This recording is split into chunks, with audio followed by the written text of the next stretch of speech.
Assalamualaikum warahmatullahi wabarakatuh. Episode kali ini masih menceritakan tentang kisah riwayat hidup keturunan Rasulullah, salah satu anak daripada Al-Imam Al-Muhajir Ahmad bin Isa. Beliaulah seorang imam yang ahli di berbagai bidang ilmu, pancaran cahaya yang terang benderang, sosok yang menyelami hakikat tawaduk dan pengemban sir Al-Mustafawi, Al-Imam Ubaidillah bin Ahmad bin Isa.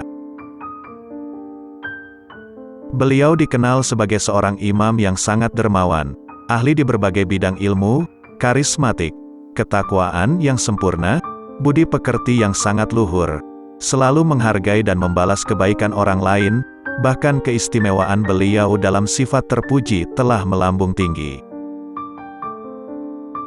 Bahkan karena kerendahan hatinya yang terlalu mendalam dan sempurnanya kesadaran beliau terhadap diri sendiri, beliau tidak memakai namanya Abdullah, tetapi justru menggunakan kalimat yang lebih rendah lagi, yaitu Ubaidillah, hamba Allah yang kecil.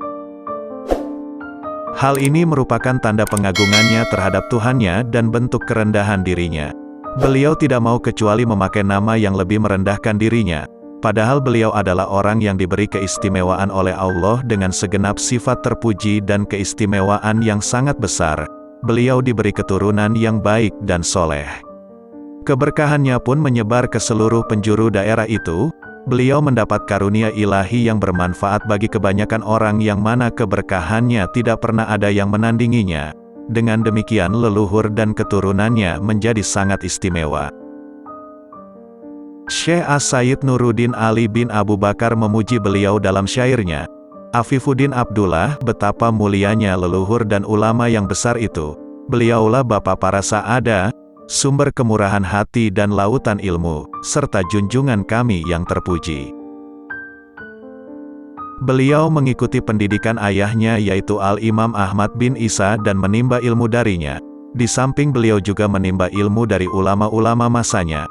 Pada tahun 375 Hijriah, sewaktu di Mekah beliau bertemu dengan Syekh Abu Thalib Al-Maki. Beliau belajar dengannya kitab karya Syekh Abu Thalib, yaitu Kutul Qulub. Hal ini diceritakan dalam kitab Al-Yaqutus Samin. Dalam kitab itu diceritakan sekelumit biografi beliau dan keistimewaan beliau, dan beliau juga dinyatakan sebagai salah satu ulama dan maha guru yang besar, hingga dikatakan, Imam Abdullah ini bila ada orang sakit yang diletakkan di hadapannya lalu beliau hanya meniupnya saja atau mengusap tubuhnya saja, pasti orang itu akan sembuh.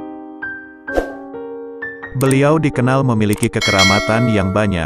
Dengan kepribadian yang luar biasa ini diceritakan jika beliau telah memetik buah-buah kurmanya dan menempatkannya dalam tempatnya, maka kurma-kurma yang ada dalam rumahnya dari petikan yang lalu meski banyak jumlahnya, semua itu beliau sedekahkan dan beliau berkata, ini adalah sebagai ungkapan syukur atas nikmat Allah dan sekaligus untuk menolak bencana.